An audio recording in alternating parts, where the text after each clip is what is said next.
And we're here to talk about fantasy football and an unbelievable deal that's coming up in Las Vegas at the Wynn, July 17th through the 19th, the Fantasy Sports Combine. This is exciting. This is really exciting. Woody and I keep talking about how much we want to be out there with you guys. So do what you can to get us out there. And we still haven't been invited. We'll see what we can do for y'all. Anyway, Bo is the person who came up with the idea.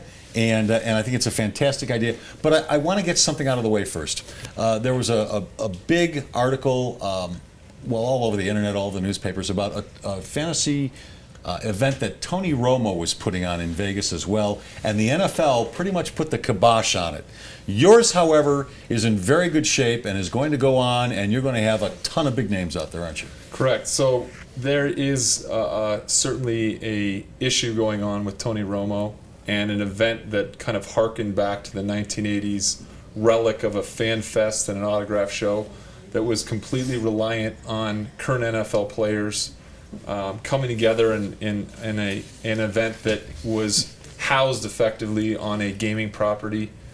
That issue was virtually meaningless to us because our event was always structured around the elite fantasy experts in the United States, the Matthew Berry's from ESPN, the Adam Schefters, the ESPN NFL Insider, people like Mike Shanahan breaking down game film of incoming rookies and free agents and how those players project in their fantasy abilities, and that's really groundbreaking stuff. So really, we were structured in a way. Where does Brandon fit in? Where do I sit? I mean, you didn't mention him, and are you going to break down film? Or I'm going to do a little bit of everything. Squeeze in here a little bit more. I'm going to do a little bit of everything, but it doesn't affect me because I'm not a current player anymore. Well, but I was going to ask you, what happens if you decide to come back? Because we just saw you. You're still in great shape. Have you announced your retirement yet?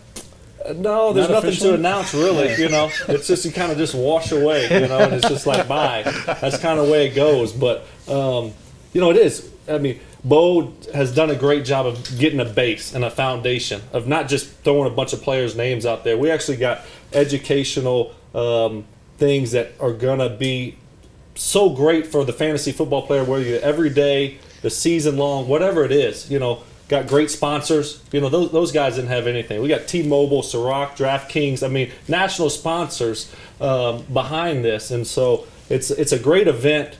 It's not only going to be informative for if you're just starting fantasy football, if you're looking into it, if you're a veteran of it and you want to just get better, it's got everything there for you, and so that's why this is built to last. And that thing, we really believe that, and I do that.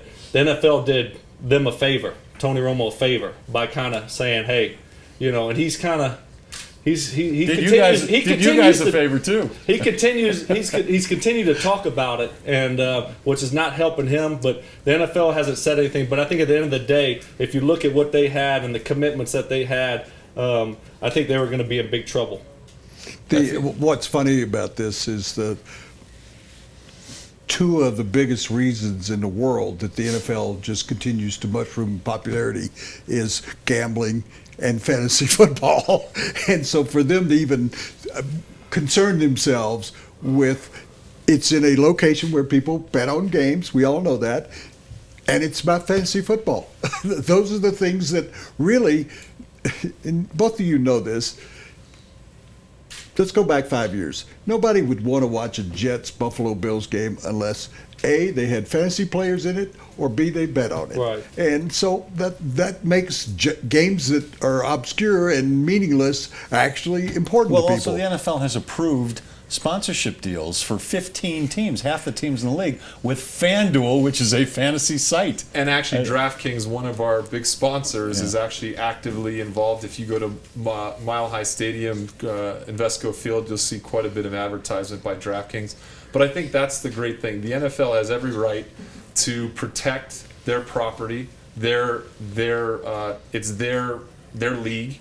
And we absolutely spoke to the NFL, and they relayed to us that they approve of fantasy football, that they have no problem with the athletes, current athletes participating, but they just don't want it on the property of a gaming establishment. And frankly, for us, we completely understood. And back to your question, we are bringing in a number of marquee former players that are electric, engaging, dynamic people, just like Mr. Stokley. That's where I come in right there. Engaging and dynamic. Engaging, the handsome. Exactly the we have words to have, we would have the used. handsome in there. And so that's why for us it really was a seamless transition where we're very excited to announce the marquee players that are in attendance, that are going to be in attendance. We were inundated by former players and agents who couldn't wait to take the spot of the current players who were great. They were complete professionals. They were great to work with.